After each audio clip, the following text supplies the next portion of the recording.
Assalamualaikum warahmatullahi wabarakatuh.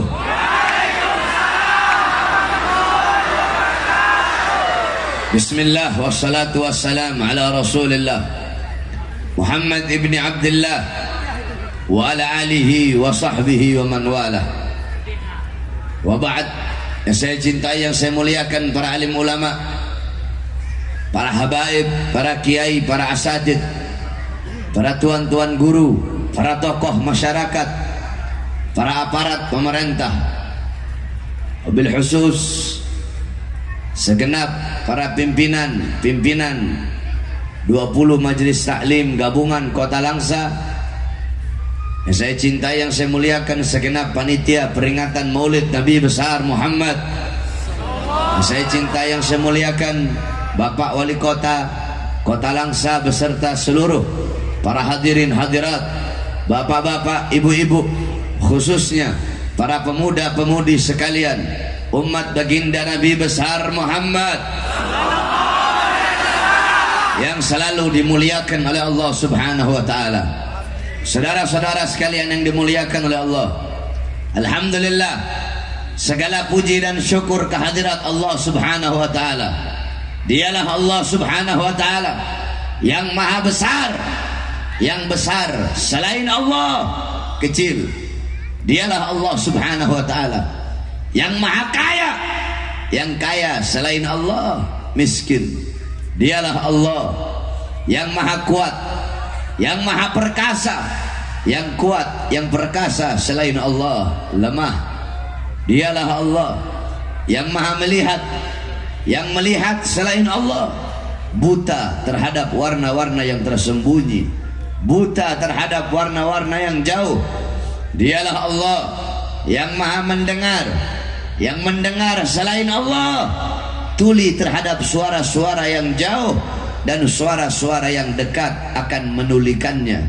Dialah Allah Subhanahu wa taala yang dimana walaupun seluruh makhluk berbuat baik, tidak akan menambahkan sedikit pun keagungan di sisinya, dan walaupun seluruh makhluk berbuat dosa, tidak akan mengurangi sedikit pun keagungan di sisinya. Dialah Allah yang maha berilmu, yang berilmu selain Allah adalah pencari ilmu. Dialah Allah yang maha tahu, yang tahu selain Allah adalah pencari pengetahuan. Dialah Allah yang maha hidup, yang hidup selain Allah pasti akan tiada, pasti akan mati. Yang wujud selain Allah pasti akan hancur, pasti akan binasa. Dialah Allah yang maha berkuasa, yang berkuasa selain Allah kadang berkuasa dan kadang tidak berkuasa. Dialah Allah yang dimana pada malam hari yang mulia ini Allah Subhanahu wa ta'ala memilih kita dari sebagian banyak hamba-hambanya. Allah pilih kita sebagai hamba-hamba yang menyambut dengan gembira hari lahirnya kekasihnya, yaitu baginda Nabi besar Muhammad sallallahu alaihi wasallam. Saudara-saudara sekalian yang dimuliakan oleh Allah, kita duduk di ini majlis dalam rangka menyambut Maulid Nabi besar Muhammad sallallahu alaihi wasallam. Saya kagum dengan orang-orang yang ada di Langsa. Daerah-daerah lain belum bikin acara maulid karena ini masih bulan Safar. Daerah-daerah lain bikin maulid biasanya masuk bulan Rabiul Awal. Biasanya kalau masih Muharram sama Safar, daerah-daerah lain itu bikin acaranya acara Muharram. Tapi ini orang Langsa, orang Aceh luar biasa, belum masuk bulan maulid tapi sudah bergembira terlebih dahulu dengan lahirnya baginda Nabi besar Muhammad sallallahu alaihi wasallam. Maka saya berikan penghormatan yang sangat besar kepada seluruh masyarakat Langsa, khususnya para panitia yang telah dengan begitu luar biasanya, dengan begitu semangatnya memperingati acara Maulid baginda Nabi besar Muhammad sallallahu alaihi wasallam. Saudara-saudara sekalian yang dimuliakan oleh Allah Subhanahu wa taala, di dalam kitab Khawashi Syarwani ala Tuhfatil Muhtaj, itu kitab Hawashi Syarwani adalah kitab daripada Al-Imam Asy-Syarwani. Itu adalah hasyiah daripada kitab Tuhfatul Muhtaj Al-Imam Ibnu Hajar Al-Haytami. Kitab Tuhfatul Muhtaj Al-Imam Ibnu Hajar Al-Haytami adalah syarah daripada kitab Matan Minhajut Talibin Al-Imam An-Nawawi. Dari kitab Minhaj, itu kitab Imam Nawawi, disyarahkan sama Imam Ibnu Hajar Al-Haytami, diberi nama kitab Tuhfatul Muhtaj. Kemudian disyarahkan dengan lebih jelas, namanya Khasyiyah. Oleh siapa? Oleh Al-Imam Asy-Syarwani. Di situ di dalam Khawasis Syarwani dijelaskan bahwasanya inna afdalal layali huwa lailatu maulidis syarif thumma lailatul qadar thumma lailatul jum'ah. Dikatakan oleh beliau bahwasanya paling utamanya malam yang paling utama, malam yang paling agung, malam yang paling mulia dari seluruh malam-malam yang ada. Malam yang paling mulia adalah malam kelahiran baginda Nabi besar Muhammad. Setelah malam kelahiran Nabi, baru malam Lailatul Qadar. Setelah malam Lailatul Qadar, baru malam Jumat. Pertanyaannya, kenapa malam lahirnya Nabi lebih utama daripada Lailatul Qadar? Padahal Lailatul Qadar malam turunnya malaikat, malam turunnya Al-Quran, malam yang lebih utama dari 1000 bulan. Tapi kenapa malam kelahiran Nabi lebih mulia daripada Lailatul Qadar? Al-Imam Al-Qastallani radhiyallahu anhu dalam kitabnya Al-Mawahib Al-Laduniyah, beliau berkata malam maulid lebih utama daripada Lailatul Qadar karena 3 perkara. Apa 3 perkara itu? Yang pertama, malam Lailatul Qadar adalah malam turunnya malaikat, sedangkan malam maulid adalah malam lahirnya, malam turunnya Nabi Muhammad sallallahu alaihi wasallam. Yang kedua, malam Lailatul Qadar adalah anugerah yang Allah berikan kepada Nabi Muhammad, sedangkan malam maulid adalah malam lahirnya seseorang yang diberikan anugerah tersebut. Berarti kalau bukan karena lahirnya Nabi, tidak akan ada Lailatul Qadar. Yang ketiga, Lailatul Qadar adalah karunia dan rahmat Allah bagi umat Nabi Muhammad saja, bukan untuk umat-umat yang lain. Sedangkan lahirnya Nabi itu adalah rahmat Allah, karunia Allah, bukan hanya untuk umat Nabi saja, tetapi untuk seluruh alam semesta. Makanya malam maulid lebih utama daripada Lailatul Qadar. Sebagaimana Abuya Al-Imam Sayyid Al-Habib Muhammad bin Alwi Al-Maliki Al-Hasani rahimahullah, beliau pernah menukil perkataan daripada Al-Imam As-Sayyid Muhammad Amin Qutbi. As-Sayyid Muhammad Amin Qutbi, beliau berkata, ya Lailatul Itsnin madha safahat, wahai malam Senin, apa yang telah menyapamu? Wahai malam Senin, apa yang telah menyapamu? Kau begitu mulia, kau begitu agung, kau begitu wangi, kau begitu sempurna. Wahai malam Senin, apa yang telah menyapamu sehingga kau menjadi mulia, menjadi agung, menjadi sempurna? Wahai malam Senin, engkau menjadi mulia, engkau menjadi sempurna, sehingga berawal dari mula hari-hari yang mulia dalam Islam. Kenapa? Karena pada mula lahir makhluk yang mulia, yaitu baginda Nabi besar Muhammad sallallahu alaihi wasallam. Saudara-saudara, kalau bukan karena maulidnya Nabi, maka tidak akan ada hari-hari yang mulia dalam Islam. Sehingga bagi kami, hari lahirnya Nabi adalah hari yang paling mulia di muka buminya Allah. Kenapa? Karena hari lahirnya Nabi itulah yang membuka hari-hari yang mulia dalam Islam. Kalau bukan karena maulidnya Nabi, tidak akan ada Lailatul Qadar, tidak akan ada Fathul Makkah, tidak akan ada Ramadan, tidak akan ada Idul Fitri, tidak akan ada Idul Adha, tidak akan ada Al-Quran, tidak akan ada Islam, tidak akan ada iman, tidak akan ada apa-apa kalau bukan diawali daripada hari lahirnya baginda Nabi besar Muhammad sallallahu alaihi wasallam. Makanya dalam Al-Quran Allah subhanahu wa ta'ala berfirman, Qul, bifadlillah wa birahmati fabidzalika falyafrahu. Katakanlah dengan karunia Allah, dengan anugerah Allah, dan dengan rahmat Allah, maka dengan karunia, dengan anugerah, dengan rahmat tersebut falyafrahu, hendaklah mereka bergembira. Pertanyaannya, apa karunia Allah? Apa anugerah Allah? Apa rahmat Allah? Saudara-saudara, dalam kitab tafsir Ma'alimut Tanzil Al-Imam Baghawi, dalam kitab tafsir Jami'ul Bayan Al-Imam Ibnu Jarir At-Tabari, dalam kitab tafsir Jami' Al-Ahkam Al-Imam Qurtubi, kemudian dalam kitab tafsir Anwarut Tanzil Al-Imam Baydawi, kemudian dalam kitab tafsir Madarikut Tanzil Al-Imam An-Nasafi, kemudian dalam tafsir Jalalain Al-Imam Jalaluddin Al-Mahalli dan Al-Imam Jalaluddin As-Suyuti, dijelaskan karunia Allah dalam ayat tersebut adalah ilmu. Menurut sebagian ulama yang lain, karunia Allah dalam ayat tersebut adalah Al-Quran. Terus siapa rahmat Allah dalam ayat tersebut? Rahmat Allah dalam ayat tersebut adalah baginda Nabi besar Muhammad sallallahu alaihi wasallam, sebagaimana dalam ayat yang lain Allah berkata, wa ma arsalnaka illa rahmatan lil alamin. Tidak aku utus engkau wahai Muhammad kecuali engkau adalah rahmat bagi seluruh alam semesta. Maka dengan adanya Al-Quran, dengan adanya ilmu sebagai karunia Allah, dan dengan adanya Nabi Muhammad, dengan lahirnya Nabi Muhammad sebagai rahmat Allah, maka hendaklah kita bergembira. Saudara-saudara, Al-Imam Ibn Abbas, beliau pernah bermimpi berjumpa dengan Abu Lahab. Di dalam mimpinya Abu Lahab disiksa di dalam neraka.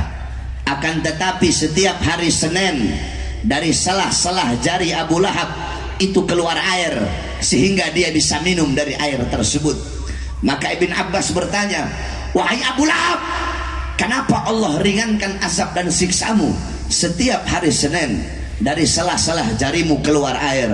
Apa kata Abu Lahab? Ya, Allah ringankan azab dan siksaku setiap hari Senin. Kenapa? Karena aku pernah bergembira dengan lahirnya Muhammad. Ketika itu aku punya budak namanya Suwaibah. Suwaibah datang membawa kabar kelahiran Muhammad. Ketika mendengar ponakanku lahir, aku sangat senang, aku sangat gembira. Saking senangnya aku, saking gembiranya aku merdekakan Suwaibah. Karena aku memerdekakan Suwaibah, karena dia membawa kabar kelahiran Muhammad, karena kegembiraan, kesenanganku sesaat atas lahirnya Muhammad, karena inilah Allah ringankan azab dan siksaku setiap hari Senin. Saudara-saudara, itu Abu Lahab yang mati dalam keadaan kafir, tetapi Allah ringankan azab dan siksa setiap hari Senin karena bergembira dengan lahirnya Rasulullah. Maka bagaimana dengan kita, umat Nabi, kalau kita bergembira seumur hidupnya kita dengan lahirnya baginda Nabi besar Muhammad sallallahu alaihi wasallam? Saudara-saudara, di hari lahirnya Nabi, seluruh alam semesta bergembira di lahirnya pada hari lahirnya Nabi Muhammad. Para malaikat bergembira di hari lahirnya Nabi. Para bidadari berdandan, bidadari yang sudah cantik, mereka lebih mempercantik dirinya menyambut kelahiran Rasulullah. Para wildan, mereka menggelarkan permadani, menggelarkan intan permata untuk menyambut kelahiran Nabi Muhammad. Binatang-binatang, tumbuh-tumbuhan, seluruhnya bergembira dengan lahirnya Nabi, illa iblis, kecuali iblis. Iblis di hari lahirnya Nabi, dia berteriak sekencang-kencangnya. Tidak pernah iblis berteriak begitu kencang selain di hari lahirnya Nabi Muhammad. Kenapa iblis berteriak? Kenapa iblis menangis? Karena dia tahu musuh terbesarnya telah lahir, yaitu baginda Nabi besar Muhammad sallallahu alaihi wasallam. Oleh karenanya, saudara-saudara sekalian yang dimuliakan oleh Allah, kita duduk pada malam hari yang mulia ini bergembira dengan lahirnya Nabi. Tadi dibacakan maulid Nabi Muhammad. Inti daripada maulid yaitu diceritakan sejarah Nabi Muhammad. Inti daripada maulid yaitu mengagungkan dan memuliakan hari kelahiran Nabi Muhammad. Ketahuilah saudara-saudara, sebelum kalian duduk di sini untuk bergembira dengan lahirnya Nabi, untuk mengagungkan, untuk memuliakan kelahiran Nabi, telah ada satu zat yang lebih dahulu memuliakan dan mengagungkan kelahiran Nabi Muhammad. Siapa itu? Allah Subhanahu wa ta'ala. Cuma caranya Allah dan cara kita berbeda. Kalau cara kita memuliakan lahirnya Nabi dengan bikin acara maulid, dengan duduk di sini, dengar rawi, dengar maulid, dengar ceramah, dengar nasihat, itu cara kita bergembira dengan lahirnya Nabi. Allah punya cara sendiri untuk memuliakan dan mengagungkan kelahiran Nabi Muhammad.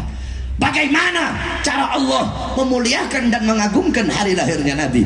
Yang pertama, saudara-saudara, di hari lahirnya Nabi, bahwasanya ketika itu Raja Habasyah datang ke Makkah, yakni lihadmil Ka'bah, untuk menghancurkan Ka'bah. Fa'ahlakallahul jaysh, kemudian Allah hancurkan pasukan gajah yang ingin menyerang Makkah. Ketika itu Raja Abraha, dia datang bawa pasukan gajah yang banyak untuk menghancurkan Ka'bah. Kemudian Allah mengutus burung ababil yang berasal dari neraka. Satu ekor burung membawa 3 buah batu. Satu batu ditaruh di mulutnya, satu batu di kaki kanannya, satu batu di kaki kirinya. Itu burung lemparkan itu batu, jatuh di tentara pasukan gajah, tembus sampai ke kaki, saudara-saudara. Allah hancurkan, Allah binasakan pasukan gajah pada hari lahirnya Nabi. Kenapa? Ikraman, untuk memuliakan dan mengagungkan kelahiran Nabi besar Muhammad sallallahu alaihi wasallam. Di hari lahirnya Nabi, kerajaan Romawi Allah hancurkan. Kenapa Allah hancurkan di hari lahirnya Nabi? Padahal bisa saja Allah hancurkan sebelum Nabi lahir atau sesudah Nabi lahir. Tapi kenapa di hari lahirnya Nabi? Takriman, ta'ziman li maulidir Rasul sallallahu alaihi wasallam, untuk memuliakan dan mengagungkan hari lahirnya baginda Nabi besar Muhammad sallallahu alaihi wasallam. Di hari lahirnya Nabi, api majusi yang selama ribuan tahun tidak pernah padam, Allah padamkan di hari lahirnya Nabi. Kenapa kok di hari lahirnya Nabi? Padahal bisa saja, tidak mustahil bagi Allah kalau Allah mau padamkan sebelum Nabi lahir atau sesudah Nabi lahir. Tapi kenapa Allah padamkan di hari lahirnya Nabi? Takriman, ta'ziman, untuk memuliakan, untuk mengagungkan hari kelahiran baginda Nabi besar Muhammad sallallahu alaihi wasallam. Sumur-sumur yang kering memancarkan airnya di hari lahirnya Nabi. Pohon-pohon yang kering, pohon-pohon yang tandus berbuah kembali. Pohon kurma yang kering berbuah di hari lahirnya Nabi. Kenapa kok di hari lahirnya Nabi? Kenapa tidak di hari-hari yang lain? Untuk memuliakan dan mengagungkan kelahiran baginda Nabi besar Muhammad sallallahu alaihi wasallam. Di hari lahirnya Nabi, Allah Subhanahu wa ta'ala memerintahkan para malaikat untuk menjaga pintu langit. Kenapa? Karena sebelum di hari lahirnya Nabi itu syaitan, jin, iblis, dia pergi ke langit untuk mencuri berita-berita gaib, kemudian dia berikan kepada para dukun-dukun. Di hari lahirnya Nabi, pintu langit Allah suruh malaikat jaga dengan membawa panah yang terbuat dari api, sehingga kalau ada setan, iblis, jin mau curi berita langit, dipanah sehingga mereka terbakar. Kenapa kok di hari lahirnya Nabi? Kenapa bukan di hari-hari yang lain? Untuk memuliakan dan mengagungkan kelahiran baginda Nabi besar Muhammad sallallahu alaihi wasallam. Nah, saudara-saudara, Allah saja memuliakan kelahirannya Nabi. Allah saja bergembira dengan lahirnya Nabi. Kita siapa kok tidak mau memuliakan, tidak mau mengagungkan kelahiran baginda Nabi besar Muhammad sallallahu alaihi wasallam? Bahkan banyak orang-orang bertanya, ngapain di situ bikin-bikin acara maulid? Ngapain bikin-bikin acara maulid? Kalau ada orang yang bertanya, ngapain bikin acara maulid? Seakan-akan itu orang bertanya, ngapain kamu bergembira dengan lahirnya Nabi Muhammad sallallahu alaihi wasallam? Karena Orang yang merayakan maulid adalah orang yang mengungkapkan kegembiraannya dengan lahirnya Nabi. Jadi kalau ada orang yang bertanya, ngapain bikin maulid, ngapain merayakan maulid, sama seperti dia bertanya, ngapain bergembira dengan lahirnya Nabi Muhammad sallallahu alaihi wasallam. Tidak pantas perkataan seperti itu keluar dari lisan seseorang yang mengaku sebagai umat baginda Nabi besar Muhammad sallallahu alaihi wasallam. Di dalam acara maulid diceritakan sejarah Nabi Muhammad. Tadi baca maulid yang dibaca itu, maulid itu adalah kisahnya Nabi, diceritakan, dibacakan agar kita tahu bagaimana sejarahnya Nabi Muhammad. Nah, sebelum kita duduk di sini untuk mendengar cerita Nabi Muhammad, ketahuilah Allah sudah lebih dahulu menceritakan tentang Nabi Muhammad kepada nur para nabi dan nur para rasul. Apa dalilnya? An Jabir ibn Abdullah Al-Ansari radhiyallahu anhu qaal, qultu ya Rasulullah bi abi wa ummi akhbirni an awwali syai'in khalaqahu Allah qabla al-asya. Qala ya Jabir, khalaqallahu qabla al-asya nura nabiyyika Muhammadin sallallahu alaihi wasallam min nurih.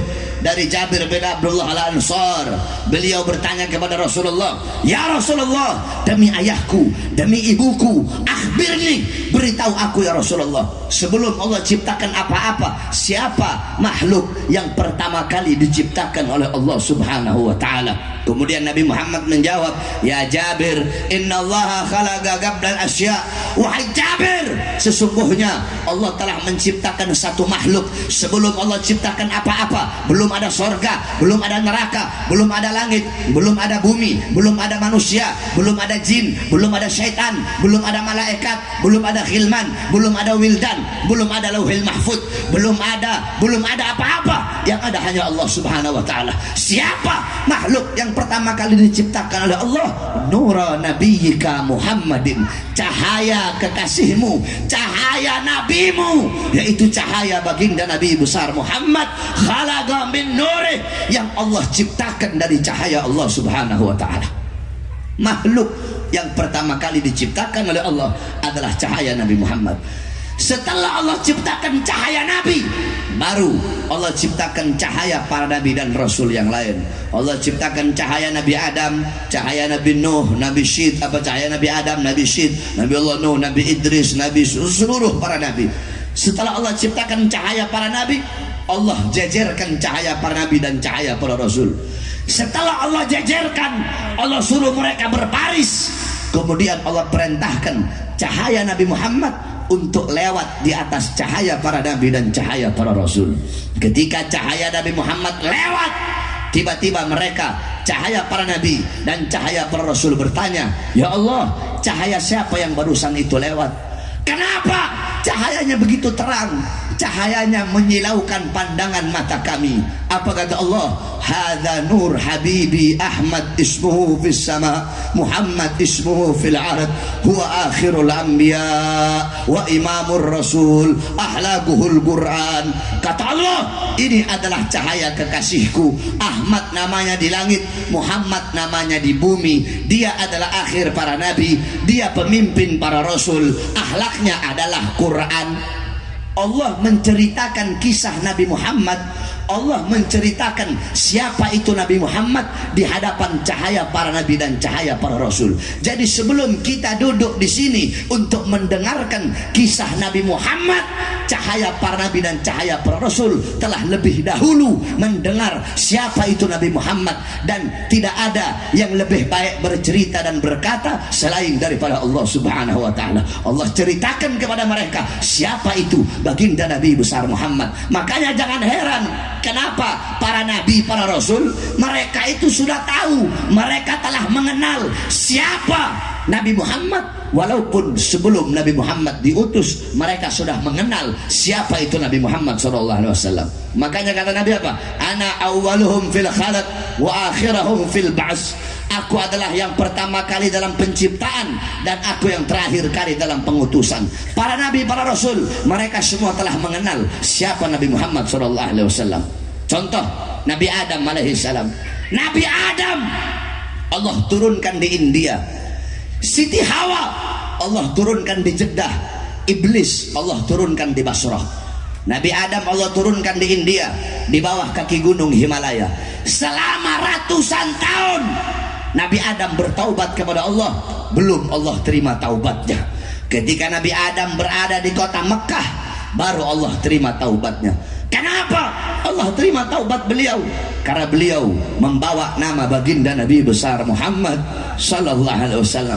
Apa kata Nabi Adam? Ya Rabb, bihaqqi Muhammad, ya Allah, demi hak Muhammad, demi kebenaran Muhammad, demi keagungan Muhammad, demi kemuliaan Muhammad, ampuni dosaku ya Allah. Qala Allah ya Adam, kaifa arafta Muhammad? Wahai Adam, dari mana engkau mengenal Muhammad? Dari mana engkau mengetahui Muhammad? Qala Adam, ya Rabb, innaka lamma khalaqtani rafa'tu ra'si wa ra'aitu ala qawaimil 'arsy maktub la ilaha illallah Muhammadur Rasulullah. Ya Allah, ketika engkau ciptakan aku, ketika kau ciptakan aku mengangkat kepalaku ke langit.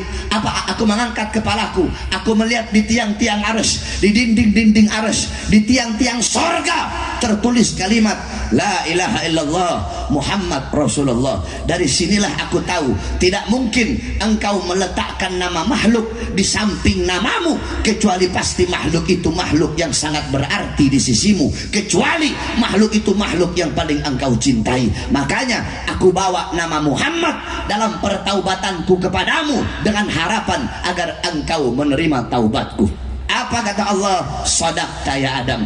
Betul, benar apa yang kamu katakan itu wahai Adam. Kalau kamu bermohon kepadaku dengan membawa nama Muhammad, ketahuilah telah aku ampuni dosamu dan aku terima taubatmu wahai Adam. Nabi Adam mengenal Nabi Muhammad SAW.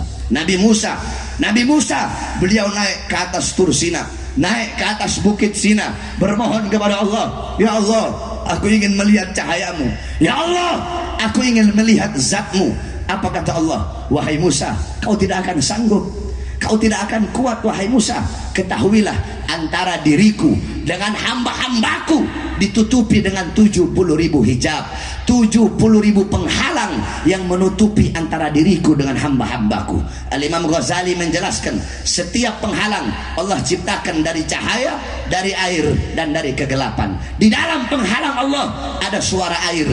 Andaikan kita, Allah izinkan telinga kita untuk mendengar suara gemuruh air yang ada dalam penghalang Allah, saking ketakutan pasti hati kita akan copot dari badan, saudara-saudara. Andaikan Allah buka satu penghalang, Allah perlihatkan kepada gunung, gunung akan hancur jadi abu. Nah, apa kata Allah? 70.000 penghalang ini tidak akan aku buka untuk siapapun kecuali untuk Muhammad dan untuk umat Muhammad. Apa kata Nabi Musa? Ya Allah, aku tidak bisa menjadi Muhammad, maka jadikanlah aku bagian daripada umat Muhammad. Nabi Musa mengenal siapa Rasulullah sallallahu alaihi wasallam. Para nabi, para rasul terdahulu mengenal Nabi Muhammad. Kita umatnya tidak mengenal siapa itu baginda Nabi besar Muhammad sallallahu alaihi wasallam. Tidakkah kau kenal Rasulullah yang dimana dalam Al-Quran Allah subhanahu wa ta'ala berfirman, laqad ja'akum rasulun min anfusikum azizun alaihi ma'anittum harisun alaikum bil mu'minina raufur rahim. Sesungguhnya telah datang kepada kalian seorang nabi, utusan Allah dari kalangan kalian, yaitu dari kalangan manusia. Dia bersedih atas penderitaan kalian. Apa yang kalian rasakan dia rasakan. Berat bagi dia atas penderitaan kalian, kesusahan kalian. Dia menjaga kalian, menjaga akidah kalian, tauhid kalian. Dia Rasulullah menjaga keimanan kalian. Kepada orang-orang yang beriman dia sangat berkasih sayang. Tidakkah engkau mengenal siapa Rasulullah SAW? Beliau adalah seorang manusia yang dimana pernah 3 hari 3 malam kelaparan, 3 hari 3 malam tidak makan, 3 hari 3 malam mengganjal perutnya dengan sebongkah batu. Beliau kelaparan bukan untuk keluarganya, bukan untuk anak cucunya, bukan untuk sahabatnya, tetapi beliau kelaparan demi kalian sebagai umatnya. Tidakkah kalian mengenal beliau Rasulullah? Pipinya pernah tertusuk tulang tembus sampai ke sebelah. Demi siapa? Demi kalian sebagai umatnya. Beliau seorang manusia yang dimana Sayyidatuna Aisyah radhiyallahu anha beliau berkata, ya man lam yalbisal harir wa lam yanam 'alal firash al-wathir, ya man kharaja min ad-dunya wa lam yashba' batnahu walau bi khubzis sa'ir, ya man lam yanam tulal layali min khafin nari sa'ir. Apa kata Sayyidah Aisyah? Wahai seorang manusia yang tidak pernah berpakaian sutra, wahai seorang manusia yang tidak pernah tidur di atas kasur, wahai seorang manusia yang tidur di yang tidak pernah tidur di atas kasur, yakni tidurnya selalu di atas tikar. Wahai seorang manusia yang wafat, yang meninggal dunia dalam keadaan perutnya kosong, belum masuk sesuatu apapun walaupun sekedar roti yang kering. Nabi Muhammad kesusahan, Nabi Muhammad kelaparan, Nabi Muhammad menderita, Nabi Muhammad berdakwah. Lupakah kalian ketika beliau pergi ke kota Taif, dilempari, beliau dihujani dengan lemparan batu. Ketika darah beliau akan menetes, beliau tampung darah tersebut agar tidak jatuh di atas tanah Taif. Sahabat berkata, ya Rasulullah, kenapa kau tampung darahmu ya Rasulullah? Apa kata Rasulullah? Andaikan darahku jatuh di atas tanah Taif, maka penduduk Taif akan ditenggelamkan oleh buminya Allah Subhanahu wa taala, sedangkan mereka adalah umatku. Tidakkah kalian tahu bagaimana kecintaan Nabi Muhammad kepada kalian? Kecintaan Nabi kepada kalian lebih besar daripada kecintaan bapak ibu kalian kepada kalian, lebih besar daripada kecintaan istri-istri kalian kepada kalian, suami kalian kepada kalian, anak-anak kalian kepada kalian. Nabi Muhammad SAW yang dimana dijelaskan bahwasanya Sayyidina Ali bin Abi Thalib radhiyallahu an, inna Rasulullah SAW fi akhir nafsi harragat syafataihi marrataini fa'algaitu sam'i fasami'tuhu yaqul ummati ummati ummati faqubida Rasul sallallahu alaihi wasallam. Apa kata Sayyidina Ali bin Abi Thalib? Nabi Muhammad di akhir hayatnya, aku melihat bibir beliau bergerak dengan 2 kali gerakan. Kemudian aku dekatkan telingaku, aku mendengar beliau berkata, ummati umatku, ummati umatku umatku. Kemudian meninggal Nabi Muhammad SAW. Ketika itu Allah berkata kepada Jibril, wahai Jibril, turunlah engkau, sampaikan kepada Muhammad, apakah Muhammad memilih dunia atau memilih aku? Kalau dia memilih dunia, sampaikan kepadanya, akan aku panjangkan umurnya. Tapi kalau dia memilih aku, sampaikan kepadanya, hari ini akan datang kematiannya. Turun Jibril alaihissalam.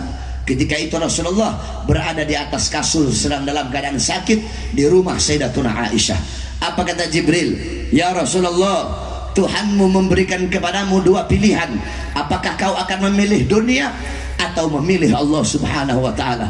Apa kata Jibril? Apa kata Nabi? Apa jawabnya Nabi? Tentu aku lebih memilih Allah Subhanahu wa taala. Sampaikan kepada Tuhanku, aku lebih memilih Allah daripada dunia, karena dunia bukanlah tempatku. Tempatku ketika ruhku berpindah kepada Allah, maka itu adalah tempatku yang sebenarnya. Maka Jibril membawa pesan Nabi Muhammad. Allah berkata kepada Israel, wahai Israel, turunlah engkau dengan perintahku, pasanglah sebaik-baiknya wajah, pasanglah sebaik-baiknya senyuman. Engkau turun, engkau akan mencabut nyawa makhluk yang paling mulia. Engkau izin dulu kepadanya, mau tidak dia dicabut nyawanya? Kalau dia mau, kau cabut. Kalau dia tidak mau, maka jangan kau cabut, kembalilah engkau kepadaku. Turun malaikat Israel dengan perintah Allah. Di Israel tidak langsung masuk rumah Rasulullah, dia ketuk pintu Nabi Muhammad. Assalamualaikum ya Rasulullah. Pintu rumah dibuka oleh Sayyidatuna Fatimah. Fatimah berkata, siapa engkau? Tidakkah kau melihat ayahku sedang terbaring sakit? Israel menjawab, aku yang memisahkan anak dengan orang tua, aku yang memisahkan orang tua dengan anak, aku yang memisahkan suami dengan istri, aku yang memisahkan istri dengan suami, aku yang menjadikan anak-anak menjadi yatim, aku yang menjadikan istri-istri yang menjadi janda, aku yang meramaikan kuburan, aku pemisah antara dunia dan akhirat, dan aku diutus oleh Tuhanku kemari untuk mencabut nyawa sebaik-baiknya makhluk, yaitu Muhammad Rasulullah sallallahu alaihi wasallam. Ketika Sayyidah Fatimah mendengar kalau di depannya adalah Israel, dia langsung kembali ke pangkuan ayahnya. Dia menangis. Dia berkata, wahai ayah, Israel berada di depan, ingin mencabut nyawamu wahai ayah. Apa kata Rasulullah? Jangan kau bersedih wahai Fatimah, karena engkau adalah manusia yang pertama kali akan menyusulku setelah kematianku. Datanglah Israel.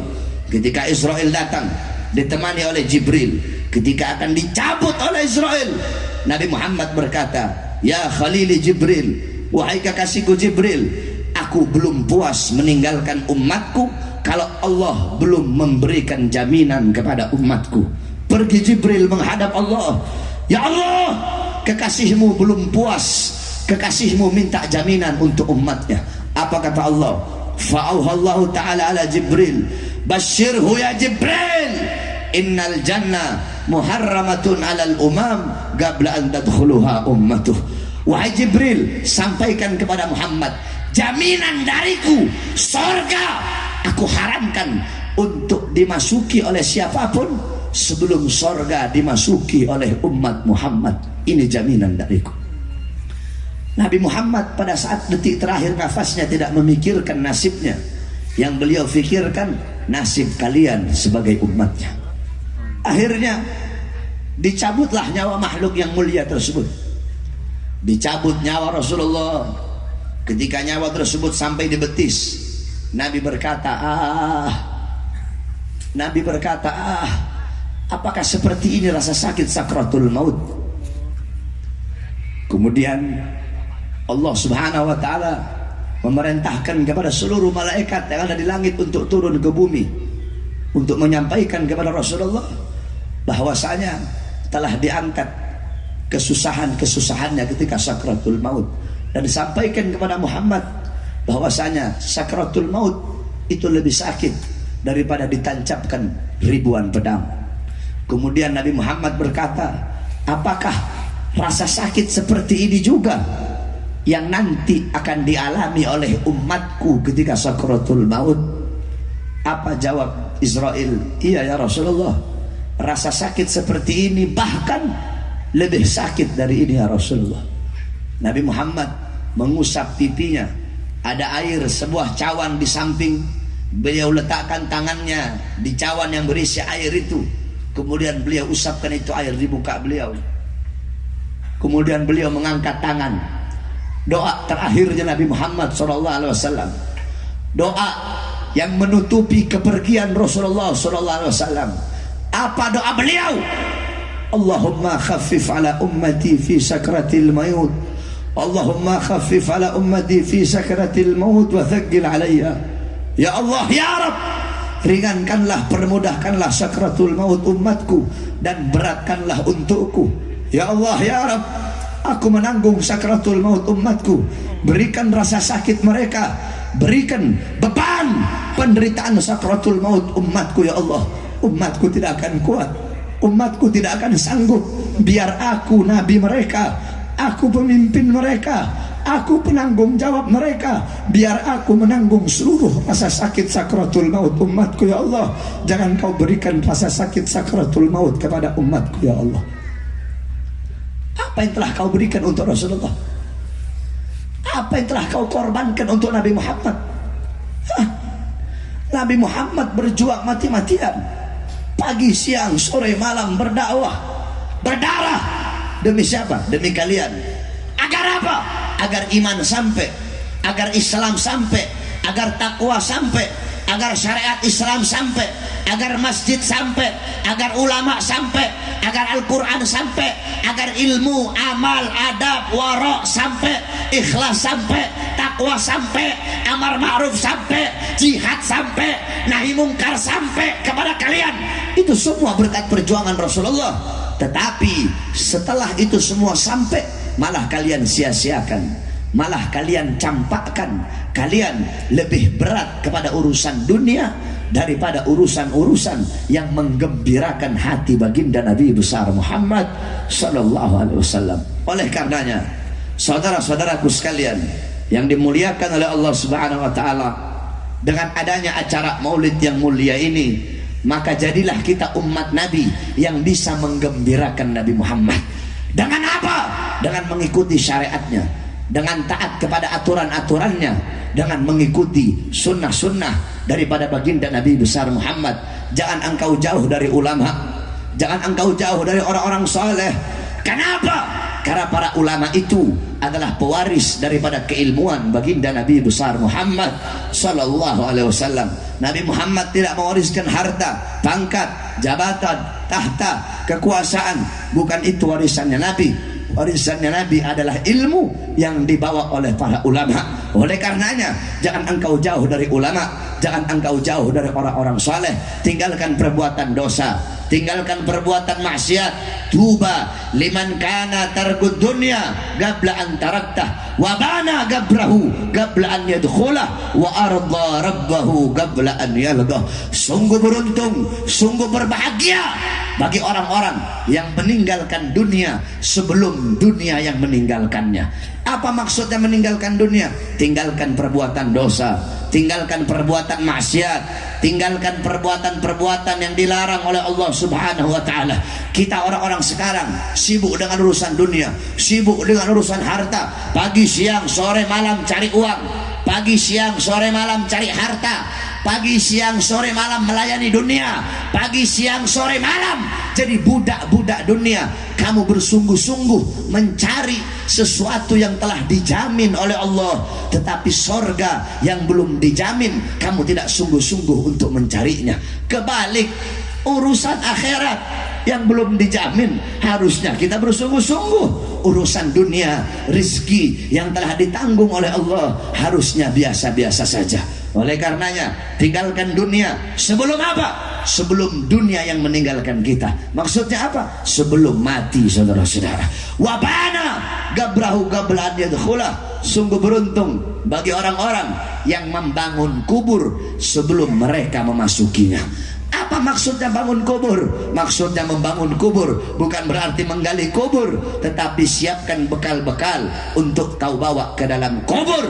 Karena dunia tempat memanen, kubur dunia tempat menanam, kubur tempat memanen. Kalau di dunia engkau menanam sesuatu yang baik, dalam kubur engkau pun akan memanen sesuatu yang baik. Dalam kubur engkau sendiri, engkau sunyi, engkau sepi, tidak ada teman, tidak ada kekasih, tidak ada orang tua menemani anak dalam kubur, tidak ada anak menemani orang tua dalam kubur, tidak ada suami menemani istri dalam kubur, tidak ada istri menemani suami dalam kubur. Dalam kubur engkau sendiri, engkau sunyi, engkau sepi. Temanmu adalah amal-amal yang engkau tanam ketika engkau hidup di dunia. Maka siapkan bekal-bekal untuk engkau bawa ke dalam kubur. Wa arda rabbahu qabla an yalqah. Dan sungguh beruntung bagi orang-orang yang ridha kepada Tuhannya sebelum dia berjumpa dengan Tuhannya. Oleh karenanya, saudara-saudara sekalian yang dimuliakan oleh Allah Subhanahu wa taala, di tahun baru Islam ini 1440 Hijriah, kita harus menjadi orang-orang yang hijrah. Jangan sama dengan tahun kemarin. Kalau tahun kemarin dan tahun sekarang sama, tidak bertambah ketaatan, tidak bertambah kepatuhan, tidak bertambah ketakwaan, maka berarti selama 1 tahun kemarin kita tidak mendapatkan keberkahan. Sebab kenapa? Al-barakah, keberkahan itu bukan bertambah harta, bukan bertambah umur, bukan bertambah waktu. Al-barakah tuzidukum fit ta'ah. Barokah adalah bertambahnya ketaatan dan kepatuhan kepada Allah Subhanahu wa taala. Hijrahlah engkau. Sebab ketika kita berbicara tentang tahun baru Hijriah, maka tidak akan pernah bisa dilepaskan daripada hijrah Nabi Muhammad. Sebab kenapa? Sebab Hijriah, tahun Hijriah itu diambil dari kata hijrah, sebagaimana dijelaskan para ulama dalam kitab tarikh Al-Imam Ibnu Jarir At-Tabari, dalam kitab tarikh Syiarul A'lam An-Nubala karangan Al-Imam Az-Zahabi, dalam kitab tarikh Al-Bidayah wan Nihayah karangan Al-Imam Ibnu Katsir, dijelaskan dulu orang Arab jahiliyah, bahkan sampai di zaman Nabi, sampai di zaman Sayyidina Abu Bakar, sampai di zaman Khalifah Umar bin Khattab di tahun kedua menjabat sebagai khalifah, umat Islam tidak punya tahun. Jadi umat Islam itu nggak punya tahun. Mereka pakai kalender Komariah berdasarkan hitungan bulan. Mereka tahu Rajab, Sya'ban, Ramadan, Syawal, Dzulqa'dah, Dzulhijjah, Muharram, Safar, Rabiul Awal. Tapi tidak ada tahun. Sehingga ketika itu penamaan tahun, mereka menamakan tahun sesuai dengan kejadian terbesar yang terjadi pada tahun tersebut. Contoh, ada namanya Amul Fil, tahun gajah. Kenapa dinamakan tahun gajah? Wasummiya amal fil li'anna malikal habasyah ja'a ilal Makkah wa kana fihi filun adim lihadmil Ka'bah.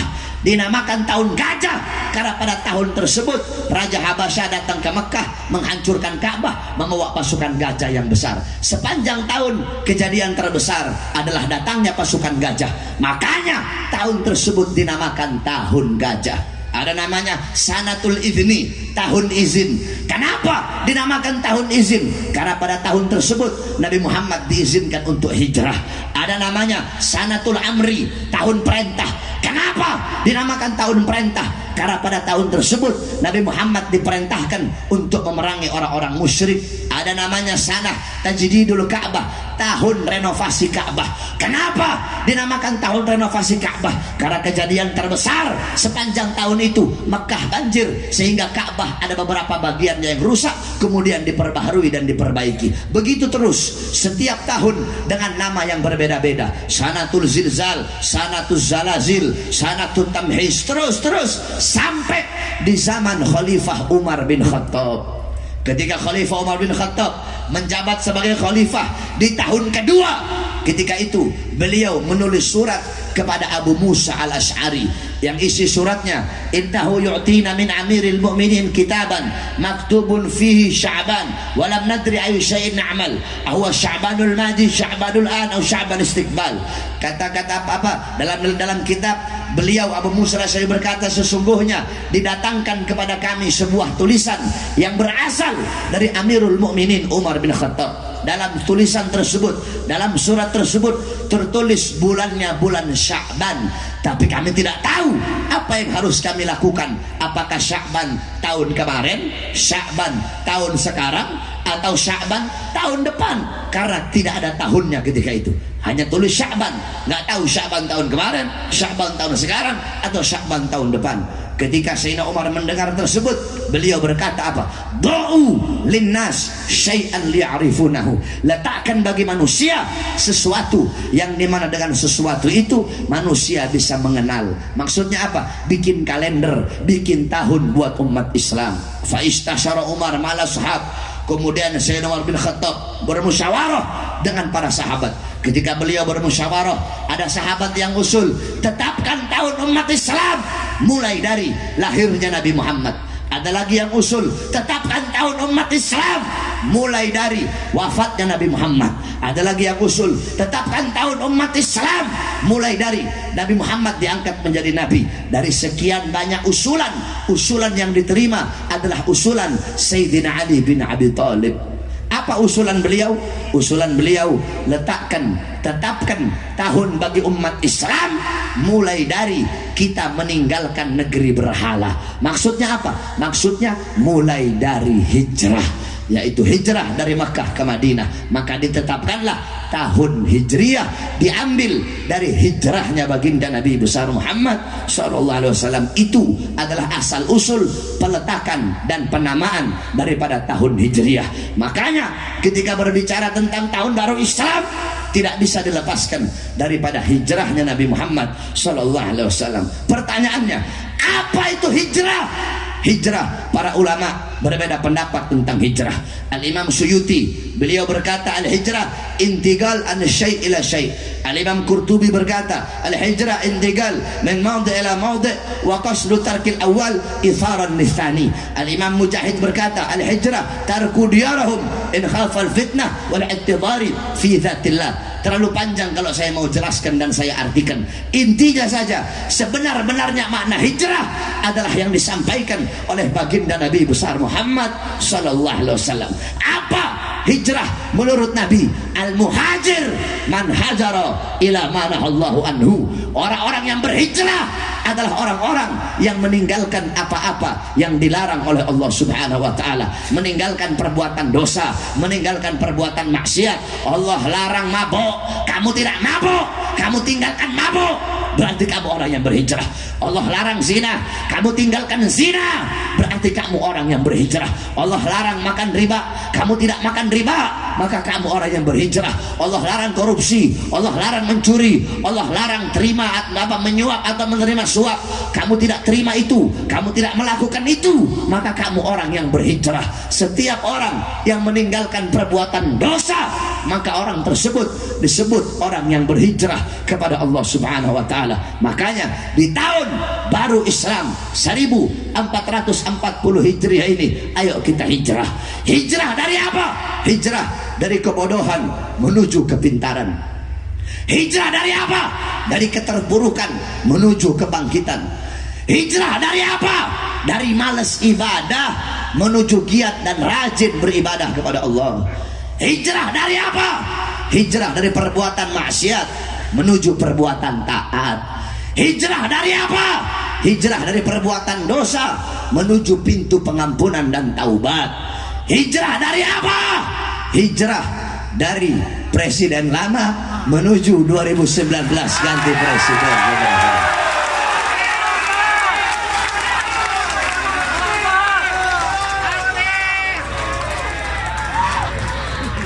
Saya tanya masyarakat Langsa, 2019 ganti presiden, hijrah apa bukan? Hijrah apa bukan? Hijrah apa bukan? Kurang keras. Hijrah apa bukan? Jadi kalau saya bahas 2019 ganti presiden, berarti saya lagi bahas hijrah, betul? Berarti melenceng tidak dengan apa yang tadi saya sampaikan? Melenceng apa tidak? Saya tanya, mau saya bahas 2019 ganti presiden?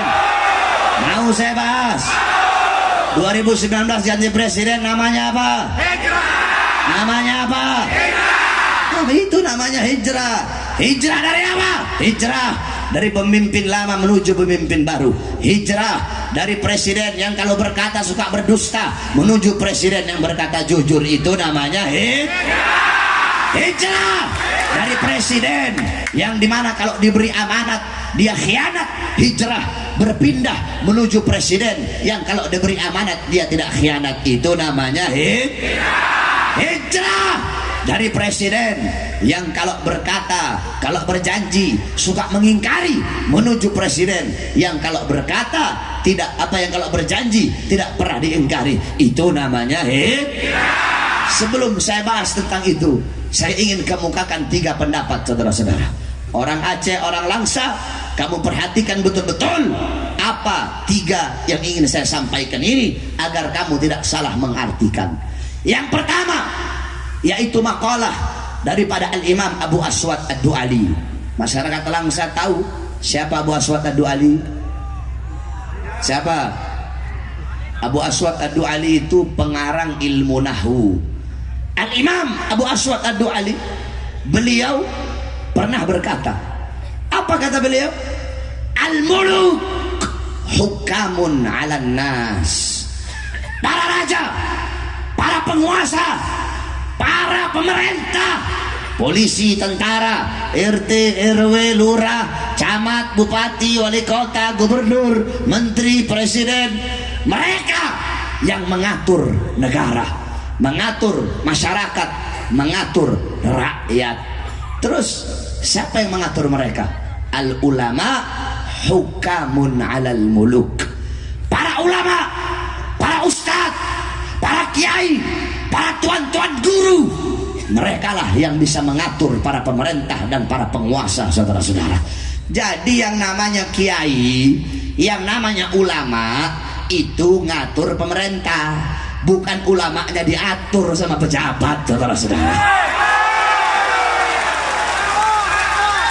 Yang namanya tuan guru itu, yang namanya kiai itu ngatur pejabat, bukan diatur sama pejabat.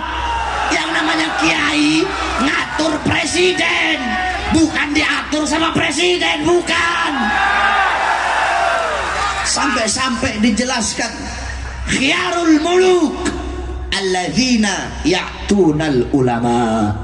Sebaik-baik raja, sebaik-baik penguasa adalah para raja, para penguasa yang mendatangi para ulama. Sebaliknya, wasyirarul ulama, seburuk-buruknya ulama, sebejat-bejatnya ulama, alladzina ya'tunal umara, adalah para ulama yang mendatangi para penguasa.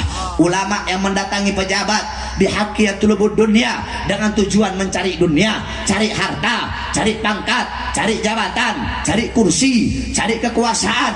Mereka yang seharusnya masuk dalam pemerintahan untuk menasehati para ulama, untuk menasehati para pemerintah, untuk menasehati para kiai, untuk menasehati para presiden, untuk menasehati para pemerintah, tetapi mereka masuk ke dalam lingkungan tersebut malah ikut-ikutan kotor, malah ikut-ikutan sebagaimana mereka alladzi yaj'alu ilmahu tabi'an li ra'yil muluk. Mereka para ulama yang menjadikan ilmunya untuk mengikuti kemauan para penguasa.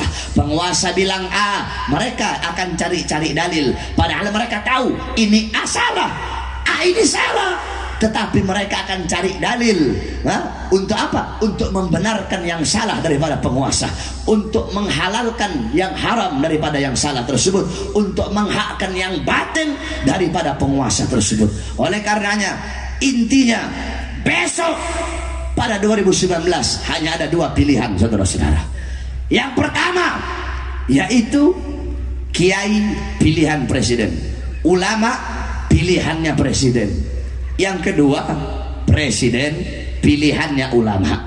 Saya tanya masyarakat Langsa, yang satu ulama pilihan presiden, yang kedua presiden pilihannya ulama. Saya tanya, jawab yang jujur, mana yang lebih baik, satu apa dua? Satu apa dua? Mana yang lebih bagus, satu apa dua? Satu apa dua?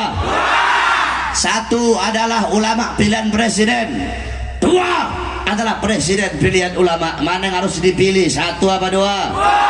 Satu apa dua? Satu apa dua? Satu apa dua? Saudara-saudara, suara-suara kalian yang akan menentukan besok baik buruknya Indonesia.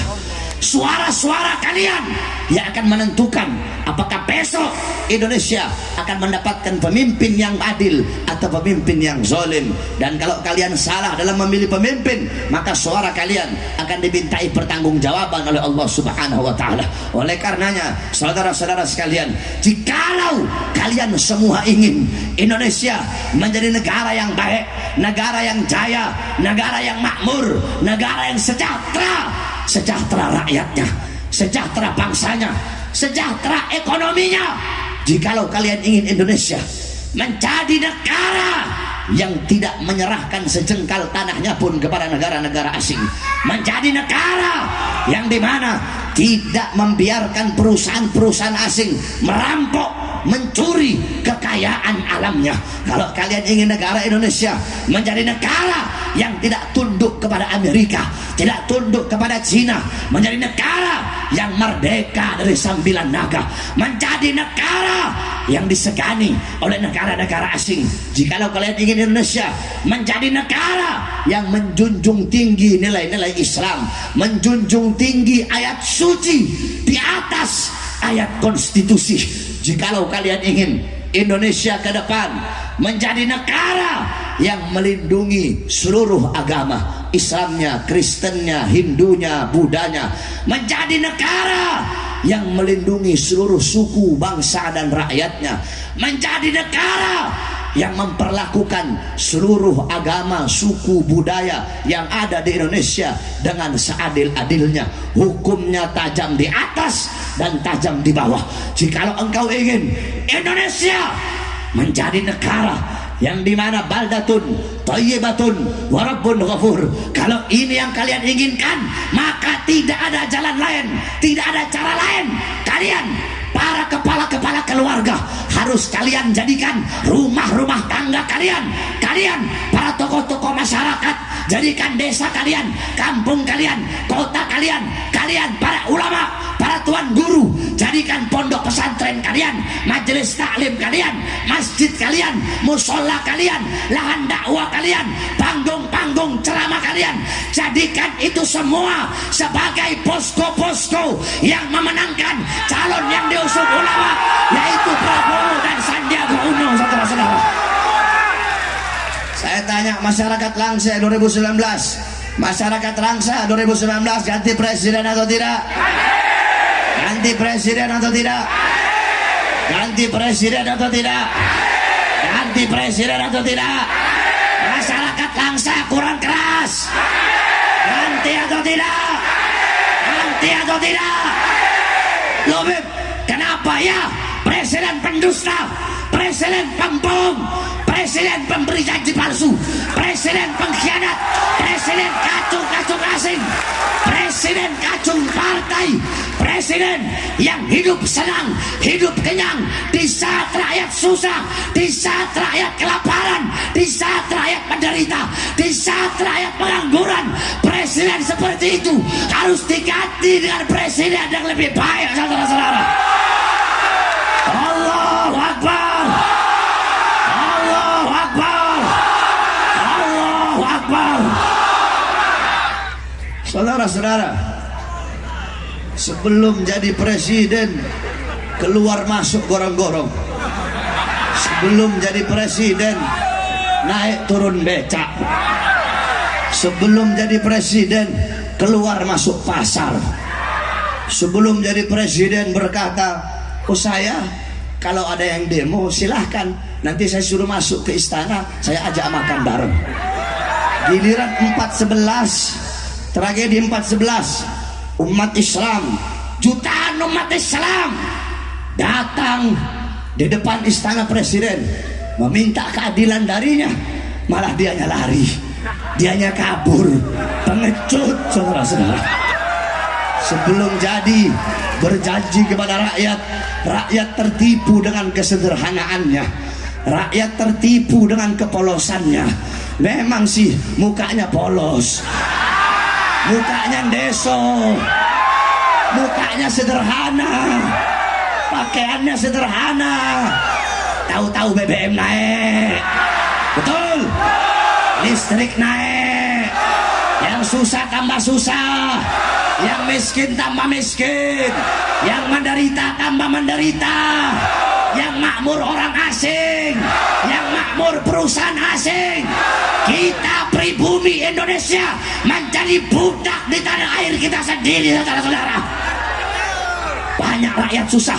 Makanya saya sampaikan, kalau para pahlawan-pahlawan zaman dulu, para pahlawan, mereka mengorbankan jiwa, mengorbankan nyawa, mengorbankan darah demi rakyat, demi bangsa, demi Indonesia. Itu pahlawan zaman dahulu. Pejabat-pejabat sekarang, mereka korbankan rakyat, mereka korbankan bangsa, mereka korbankan negara. Indonesia yang jadi korban, merah putih yang jadi korban, rakyat yang jadi korban. Mereka korbankan kita rakyat untuk kepentingan perut dan partainya, saudara-saudara. Makanya tidak ada cara lain. 2019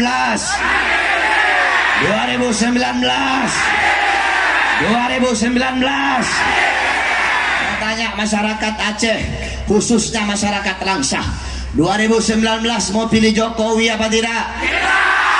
Mau pilih Jokowi apa tidak? Tidak. Mau pilih Jokowi apa tidak? Tidak. Wakilnya Kiai, pilih apa tidak? Tidak. Ibu-ibu Kiai, pilih apa tidak? Kiai, Kiai, ulama-ulama, wakilnya Habib, cucu Nabi, Habib, cucunya Rasulullah. Pilih apa tidak? Pilih apa tidak? Pilih apa tidak? Loh Habib kenapa nggak pilih Jokowi?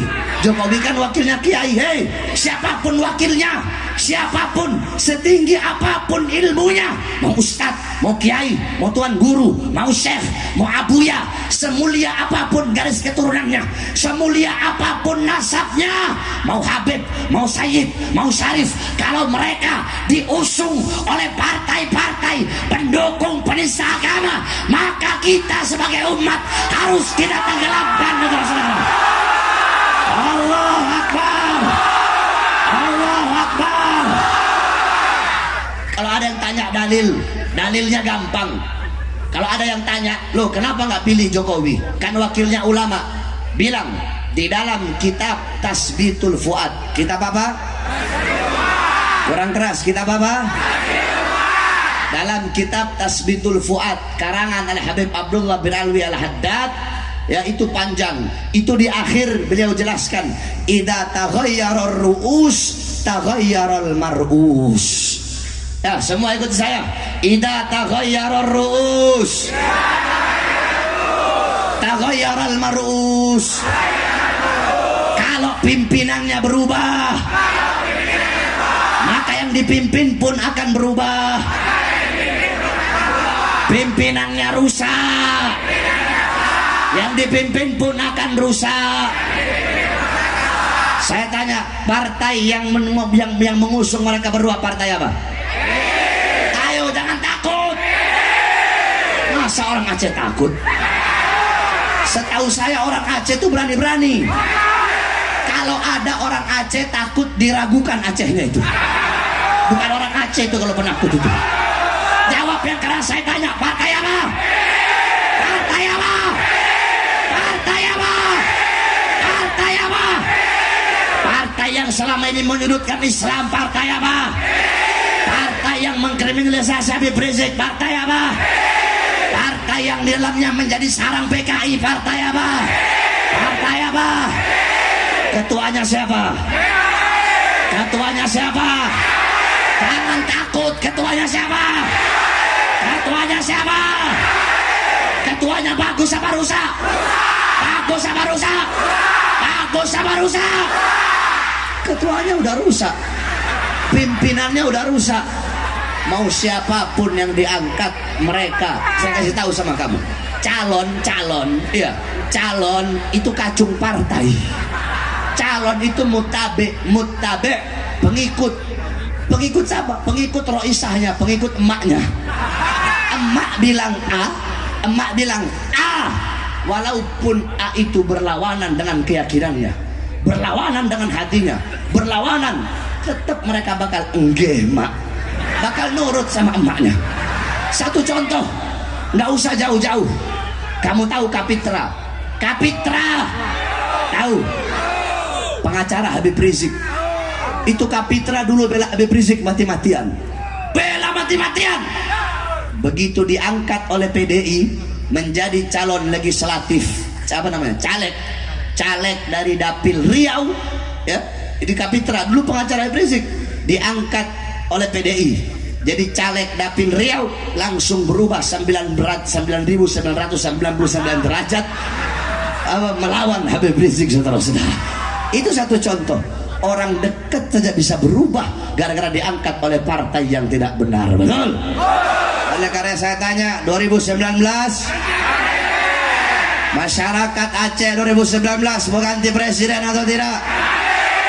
Ganti presiden atau tidak? Ganti presiden atau tidak? Kalau dihalangi polisi gimana? Ayo gimana ayo? Saya tanya orang Aceh, kalau 2019 ganti presiden terus dihalangi polisi, dibubarin polisi, lawan apa jangan? Lawan apa jangan? Lawan apa jangan? Kemarin di Surabaya, di Riau, ya, Surabaya, Riau, Tangerang Selatan, sampai-sampai ada santri yang kena pukul oleh polisi, saudara-saudara. Acara 2019 ganti presiden dibubarkan oleh polisi, tetapi acara 2019 tetap Jokowi dibiarkan, bahkan dilindungi. Saya tanya, adil apa tidak? Adil apa tidak? Adil apa tidak? Insya Allah polisi di sini nggak sama kayak polisi di sana. Polisi di sini insya Allah polisinya polisi baik, polisinya polisi yang adil insya Allah. 2019 ganti presiden dibubarkan oleh polisi. Giliran 2019 tetap Jokowi dibiarkan. Adil apa tidak? Polisinya kurang ajar apa tidak? Biadab apa tidak? Biadab apa tidak? Bajingan apa bukan? Bajingan apa bukan? Kalian harusnya adil dong, betul? Kalau 2019 ganti presiden kalian bubarkan, 2019 tetap Jokowi juga bubarkan, betul? Sebab dua-duanya dilindungi oleh konstitusi, saudara-saudara. Ini enggak. 2019 ganti presiden dibubarin, 2019 tetap Jokowi malah dilindungin. Kalian pendukung Jokowi, kami ini nggak suka perang, kami nggak mau perang, kami nggak mau ribut, betul? Kita cinta damai, betul? Kalau kalian nggak suka dengan 2019 ganti presiden, main yang bagus dong. Jangan sewa oknum-oknum polisi, bayar oknum polisi, bayar preman bayaran, bayar ormas bayaran, buat bubarkan acara. Jangan. Kalau kalian nggak suka dengan 2019 ganti presiden, ya gampang. Kalian bikin aja acara sendiri. Acara apa kek? 2019 tetap si cungkring. Apa kek kalian bikin? 2019 tetap si anak emak. 2019 tetap si unyil. 2019 tetap si muka polos otak iblis. Atau apa kek? Jangan main-main bubarkan, betul? Betul. Polisi harus adil. Polisi harus jadi wasit, betul? Saya tanya, wasit boleh nggak ikut main bola? Wasit main bola boleh apa tidak? Wasit ikut tendang bola boleh apa tidak? Boleh apa tidak? Andaikan wasit ikut main bola, membela klub bola sebelah apa? Membela klub bola sebelah kiri. Kira-kira penonton sebelah kanan turun apa tidak? Turun apa tidak? Diapain tuh polisi? Diapain? Dikeroyok, betul? Kalian polisi itu pelayan rakyat, harus melayani masyarakat. Kalian para polisi anak kandung rakyat. Seragam kalian, baju kalian, gaji kalian, rumah kalian, kendaraan kalian dari keringat dan daki rakyat. Harusnya kalian perlakukan rakyat dengan mulia, bukan memperlakukan rakyat seperti binatang. Kalian harus adil, betul? Hukum tuh harus tajam di atas, tajam di bawah, betul? Makanya saya heran sama orang yang anti sama syariat Islam. Saya heran betul, mereka takut sama syariat Islam. Makanya orang-orang kadang kalau melihat kamu orang mana, orang Aceh, aduh takut saya. Di sana kan syariat Islam berlaku, mencuri dipotong tangannya. Anti sama syariat Islam. Padahal saya kasih tahu sama kamu bagaimana rahmatnya syariat Islam. Sayyidina Umar bin Khattab ketika beliau menjabat sebagai khalifah, ketika beliau menjabat sebagai khalifah, ini ada dalam kitab Syiarul Alam An-Nubala karangan Imam Az-Zahabi. Ketika beliau jadi khalifah, itu Amr bin As adalah gubernur Mesir ketika itu. Nah, di Mesir itu banyak orang-orang Kristen. Nah, ketika itu Amr bin As mau bikin masjid. Ketika Amr bin As mau bikin masjid, tiba-tiba ada rumahnya orang Yahudi. Amr bin As bawa uang, Yahudi, saya mau beli kamu punya rumah karena mau dibangun masjid.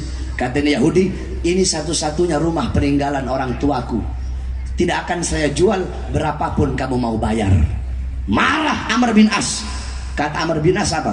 Hancurin rumahnya, bangun masjid. Ini Yahudi pergi ke Madinah, ngadu sama Khalifah Umar bin Khattab. Kata Khalifah Umar bin Khattab, ada apa? Kata Yahudi, wahai Khalifah, aku rakyatmu, aku adalah seorang Yahudi, tetapi aku adalah rakyatmu. Gubernur Amr bin As, dia merobohkan rumahku untuk dibikin masjid. Aku minta keadilan darimu, wahai Khalifah Umar bin Khattab. Marah Sayyidina Umar. Akhirnya Sayyidina Umar ambil tulang onta. Dia ambil tulang onta, kemudian dia ambil pedangnya, dia ambil pedang, dia bikin kayak huruf alif, dia garis itu tulang onta kayak huruf alif, terus di bawahnya dibikin garis melintang kayak kasro gitu, kayak melintang. Ini kasih kepada Amr bin As. Ini Yahudi bawa ini tulang onta tadi ke Amr bin As. Ketika dibawa, wahai Amr bin As, ini ada titipan dari Khalifah Umar bin Khattab. Ketika dilihat, kaget Amr bin As. Kata ini Yahudi, aku tidak pernah melihat engkau setakut ini wahai Amr bin As. Kata Amr bin As, iya, ini teguran dari Khalifah Umar bin Khattab. Terus maksudnya apa? Bahwasanya tulang ini, artinya ini tulang, aku nantinya bakal mati, maka janganlah aku bangga dengan pangkat dan jabatanku. Terus maksudnya ini garis huruf kayak huruf alif apa? Aku harus menerapkan hukum seadil-adilnya, tajam di atas dan tajam di bawah. Tidak boleh hukum hanya tajam kepada yang Kristen, ya, kemudian tumpul kepada yang Muslim. Sebaliknya, tidak boleh hukum hanya tajam kepada yang Muslim terus tumpul kepada yang Kristen. Hukum harus adil, tajam di atas, tajam di bawah. Terus maksudnya kasroh ini apa? Apa maksudnya garis melintang ini apa? Kalau aku tidak adil, maka Khalifah Umar bin Khattab tidak segan-segan akan menggorok leherku. Apa kata Amr bin As? Padahal udah dibangun ini pondasi masjid udah dibangun. Kata Amr bin As apa? Bongkar ini pondasi masjid dan bangun lagi rumah ini Yahudi. Lihat begitu rahmat dan adilnya Islam, begitu rahmat dan adilnya syariat Islam. Akhirnya kata Yahudi apa? Tidak usah kau bongkar, saksikanlah dengan adilnya Islam bahwasanya aku mengikuti agama yang kalian anut, yakni aku masuk ke dalam agama Islam. Itu syariat Islam, betul. Jadi salah orang yang ketakutan dengan syariat Islam. Makanya kalian polisi harus adil, tajam di atas, tajam di bawah. Jangan ikut-ikutan turun ke lapangan, betul. Kami umat Islam tidak akan tinggal diam. Kami sampaikan, kalian para kepolisian, kalian para preman bayaran, kalian para ormas-ormas bayaran, demi Allah, kalau kalian sudah turun ke lapangan untuk ikut bermain, melawan dan menghadang, kami tidak akan tinggal diam. Kami umat Islam, khususnya masyarakat Aceh, akan turun ke lapangan, angkat senjata sampai titik darah penghabisan. Allahu Akbar, Allahu Akbar, Allahu Akbar. Saya tanya masyarakat Aceh, cari musuh apa tidak? Tidak. Suka cari musuh apa tidak? Tidak. Suka cari musuh apa tidak? Tidak. Umat Islam nggak suka cari musuh, betul? Tapi kalau musuh datang duluan, musuh melawan duluan, musuh menghajar duluan, musuh menghadang duluan, umat Islam Aceh maju atau mundur? Maju atau mundur? Maju atau mundur? Maju atau mundur? Sampaikan kepada mereka, kami tidak pernah cari musuh, kami cinta damai, kami agama rahmat. Tapi kalau musuh datang duluan, menghadang duluan, melawan duluan, demi Allah kami akan maju, takkan berhenti sampai mati, takkan mundur walaupun harus hancur. Allahu Akbar, Allahu Akbar. Masyarakat Aceh siap hancur demi Islam, siap binasa demi Islam. Masyarakat Aceh siap bela Allah, siap bela Rasulullah. Allahu Akbar, Allahu Akbar, Allahu Akbar. Yang terakhir,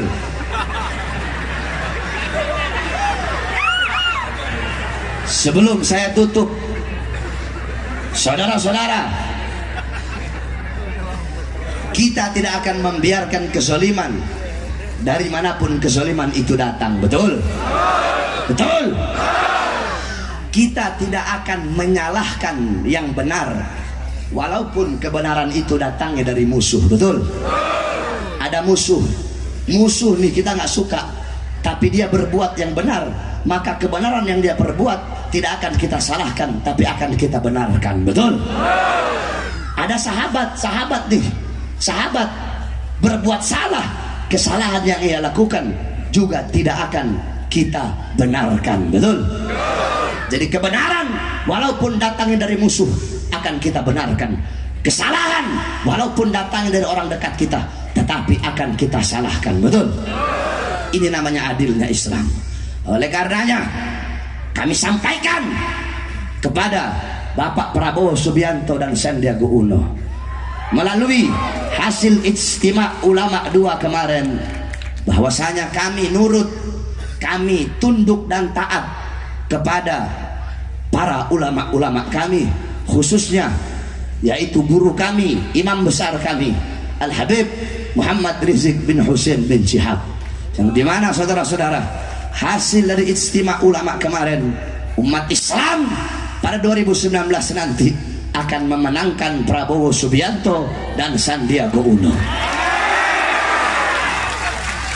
Tetapi kami sampaikan kepada Bapak Prabowo dan Sandiaga Uno, kami umat Islam, kami para santri dan beliau-beliau para ulama, para tuan guru, para kiai, para habaib akan memperjuangkan kemenanganmu dengan benar-benar, dengan sungguh-sungguh, dengan doa, dengan ikhtiar, dengan darah, dengan air mata, dengan keringat, dengan segala cara yang dihalalkan oleh Allah Subhanahu wa taala untuk memenangkan kalian pada 2019 nanti.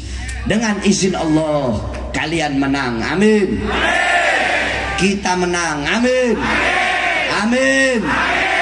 Kemudian setelah kalian menang, setelah Allah berikan kemenangan, ternyata kalian khianati ulama kami, kalian khianati habaib kami, kalian khianati Habib Rizik kami, kalian khianati umat Islam, kalian khianati masyarakat rakyat, kalian khianati bangsa, kalian khianati negara.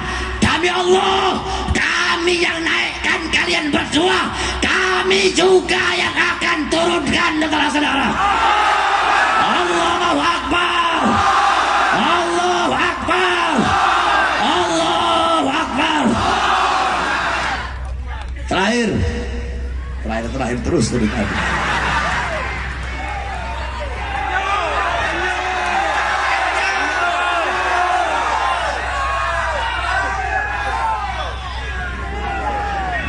Masyarakat Langsa yang saya muliakan, saya ini sebenarnya tidak bisa hadir.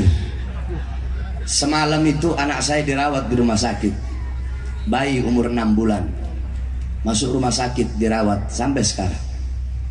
Saya baru pulang ceramah dari Lombok. Saya nyampe dari Lombok itu pesawat tadi malam sampai Jakarta jam 11 malam, langsung saya ke rumah sakit. Saya mikir mau datang apa enggak ini ke Langsa. Saya punya anak Ali masuk rumah sakit, bagaimana. Tetapi tetap saya datang karena kecintaan saya kepada umat Islam Aceh, khususnya Langsa, lebih besar daripada kecintaan saya kepada keluarga, anak dan istri saya.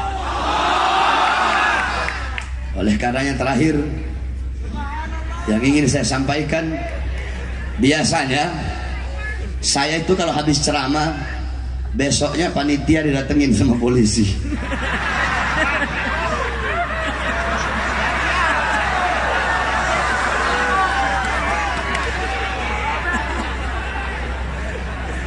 Biasanya begitu Pak Wali. Kalau di Jakarta itu Pak Wali, panitia itu saya habis ceramah udah besok dipanggil ke kantor polisi mereka. Makanya saya mau bilang duluan, sebab kadang malah ada, perhatikan, malah ada panitia, kamu yang ceramah siapa? Habib Bahar. Aduh, kenapa kamu undang itu Habib radikal itu Habib teroris itu. Nih, kalau kamu mau undang, tanda tangan dulu, ada syarat-syarat. Habib Bahar nggak boleh bahas presiden, nggak boleh hina Jokowi, nggak boleh hina Mak Banteng,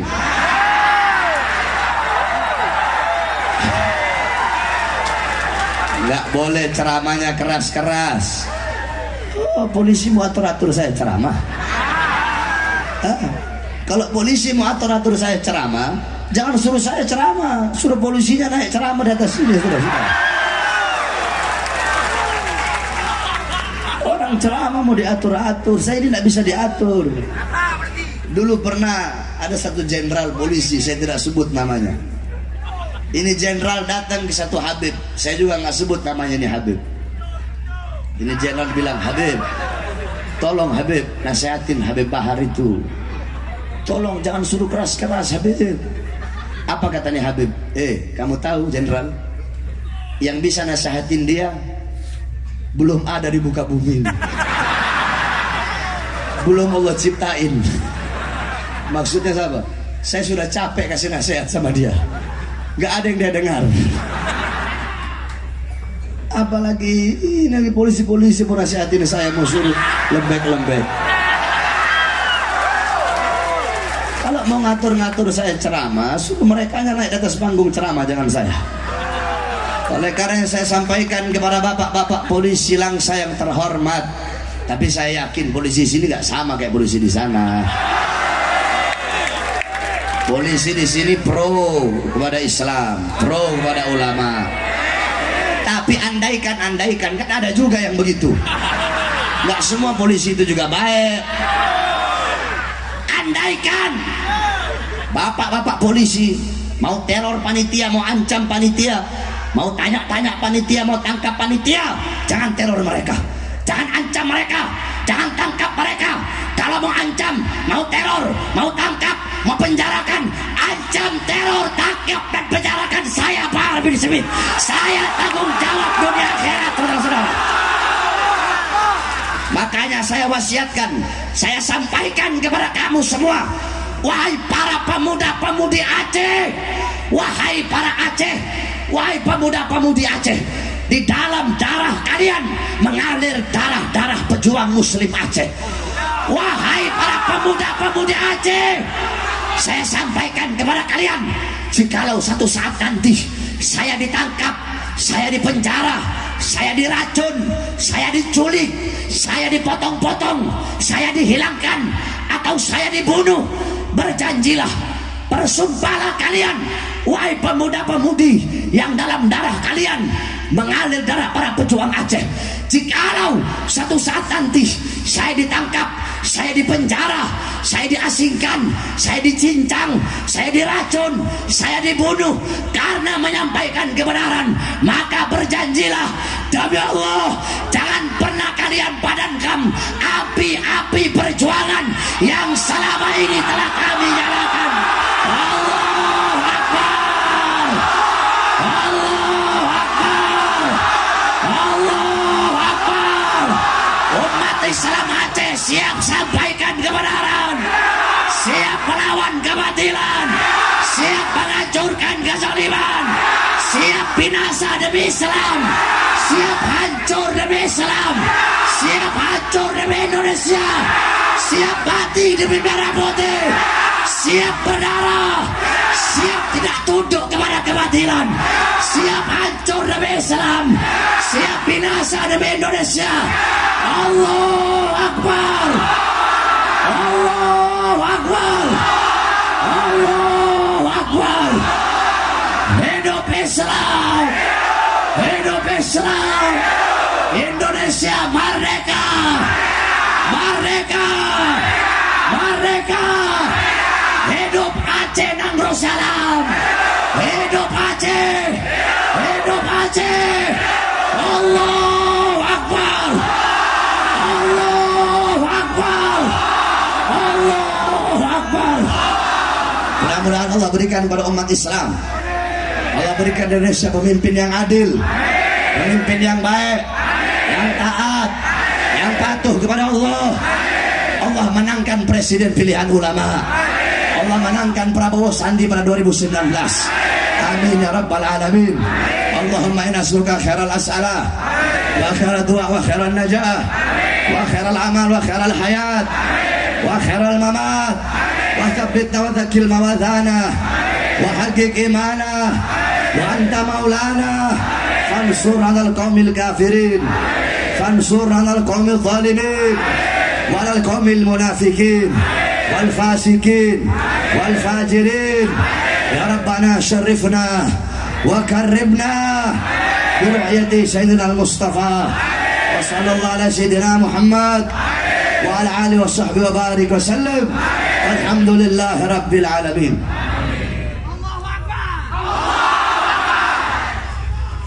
Terakhir kita doakan saudara-saudara kita yang terkena tsunami dan gempa bumi di Palu dan Sulawesi, Donggala, Lombok. Mudah-mudahan Allah angkat dan Allah ringankan segala beban-beban saudara-saudara kita yang ada di sana.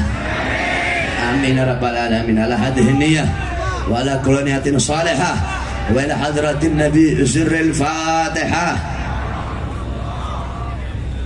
A'udzu billahi minasyaitonir rajim. Bismillahirrahmanirrahim. Alhamdulillah.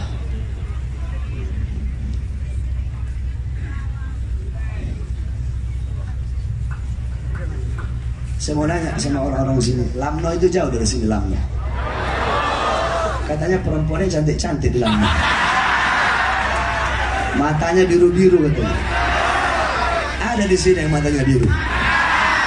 Kalau ada saya mau nikahin. Ini saya dapat saya sampaikan, kurang lebihnya mohon maaf. Walafu minkum. Wassalamualaikum warahmatullahi wabarakatuh.